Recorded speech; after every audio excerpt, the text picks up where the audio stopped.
2026-27 में 1 लाख अग्निवीर होंगे रिटायर। इसमें 42% को सरकारी नौकरी की तैयारी। ये 25 से अलग जो परमानेंट सेना ज्वाइन करेंगे। अग्निवीरों के पहले लॉट 2026-27 में रिटायर होने वाले जवानों में 42% को सरकारी नौकरी में लिया जाएगा। ये संख्या उन 25% अग्निवीरों से अलग है जिन्हें सेना में समायोजित करना है, यानी सेना में समायोजित होने से बचे हुए 75% जवान केंद्र और राज्य के विभिन्न मंत्रालयों में समायोजित होंगे। शुक्रवार को एयर चीफ मार्शल अमरप्रीत ने 25% से ज़्यादा अग्निवीरों को भारतीय वायुसेना में शामिल करने की इच्छा जताई है। केजरीवाल बोले, हिम्मत है तो मोदी नवंबर में दिल्ली में चुनाव कराएं। एनडीए शासित 22 राज्यों में मुफ्त बिजली देंगे तो मैं भाजपा के लिए प्रचार करूंगा। दिल्ली के पूर्व मुख्यमंत्री आप संयोजक अरविंद केजरीवाल ने प्रधानमंत्री नरेंद्र मोदी को चुनौती दी है। उन्होंने कहा है कि हिम्मत है तो नवंबर में महाराष्ट्र और झारखंड के साथ दिल्ली में विधानसभा चुनाव कराएं। हम चुनाव लड़ने को तैयार हैं, नहीं तो मान ले कि वो डर गए और हार गए। पेट्रोल डीजल के दाम में आज कोई बदलाव नहीं। इंडिगो एयरलाइन का सर्वर 6 घंटे बाद ठीक हुआ। सितंबर में वेज थाली की कीमत 11% बढ़ी। लखनऊ में डांडिया नाइट गरबा महोत्सव सर्कल और बाहर खचाखच भीड़। युवाओं की पसंद लेजर लाइट डीजे की धुन में चरम पर पहुंचा उत्साह। लखनऊ में संगीत नाटक अकेडमी में डांडिया खेलने के लिए सैकड़ों की संख्या में लोग पहुंचे। डांडिया नाइट में सांस्कृतिक परिधानों में पहुंचने वाले लोग बॉलीवुड गानों पर थिरक रहे थे। इस दौरान लेजर शो और डीजे की धुन पे गरबा किया गया। अमेठी में अवैध अतिक्रमण पर चला बुलडोजर। रामलीला मैदान में चला अभियान। दुकानदारों ने कहा नहीं दी कोई पूर्व सूचना। अमेठी के रामलीला मैदान में किए गए अवैध अतिक्रमण पर आज प्रशासन का बुलडोजर चल गया है। तहसीलदार के नेतृत्व में पहुंची पुलिस टीम ने बुलडोजर से अवैध अतिक्रमण हटाने की बात कही है। इस दौरान लोगों ने प्रशासन पर आरोप लगाया है कि बिना पूर्व सूचना हटाने पर कार्रवाई की गई।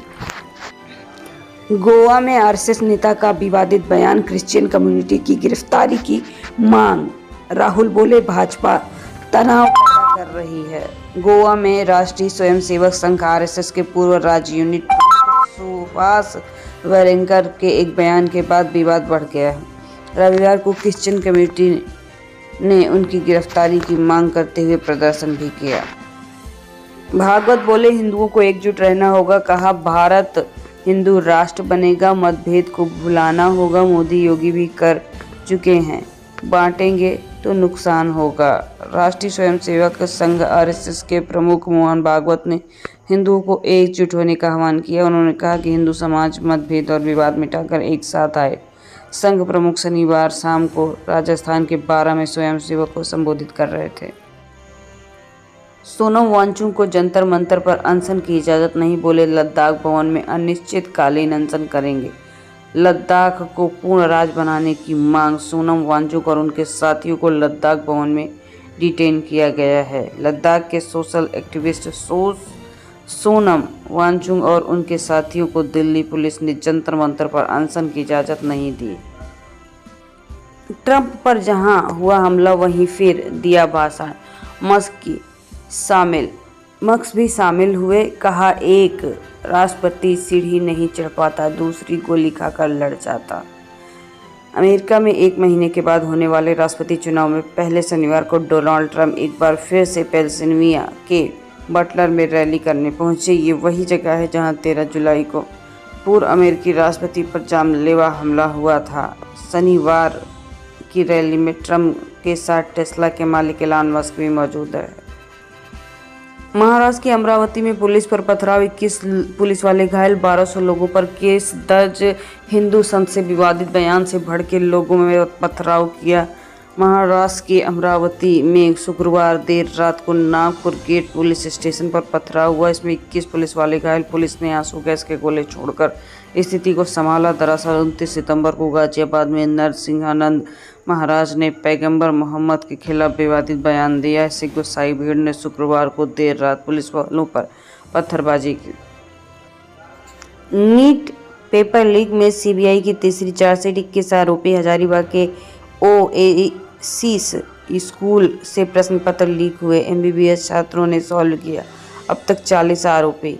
नीट यूजी पेपर लीक मामले में सीबीआई ने तीसरी चार्जशीट दाखिल की, इसमें 21 लोगों को आरोपी बनाया है। चार्जशीट पटना स्थित सीबीआई के विशेष कोर्ट में दाखिल हुई है। जांच एजेंसी के सूत्र बताते हैं कि इन दिनों में इस केस में जैसे तैसे तफ्तीश का दायरा बढ़ा, कुछ सप्लीमेंट चार्जशीट का दायरा भी बढ़ा सकता है।